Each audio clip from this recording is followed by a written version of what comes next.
因那中油百货集团的玻璃农庄，因伫南投玻璃的开发案，即嘛是引起当地人的抗争，批评因甲山坪乌甲乱七八糟，因嘛阁批评政府拢无咧管。也毋过当地政府表示，已经有化业者105班，水利署嘛强调会进行地下水的监测。农庄这边是有回应讲，因去污水井拢有摕到合法的水权证明。今山内河看开出一大片空地，佮熟悉南无可土道路。南投县玻璃店已成立民众开记者会控诉中油百货集团的玻璃农庄违法开发当地137公顷山林，严重威胁北溪生态地环境、加山坡地下面民家的居住安全。这边他根本没有做水土保持，黄水泥沙往下游，除了我要面临白鱼没有生存空间，再来我的生命财产。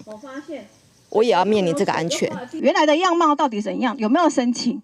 好，那有没有合法申请？全部做一次清查。因为137公顷，好，现在目前位置是在1公里的上游。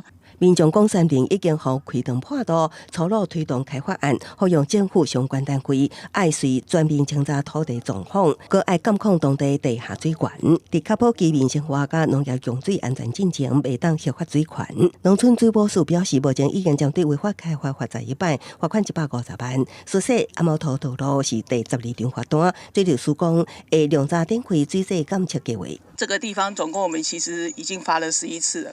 然后罚款也达到了150万，然后包括你们大家现在看到的后面的这条路，其实在4月11号就已经开采罚单。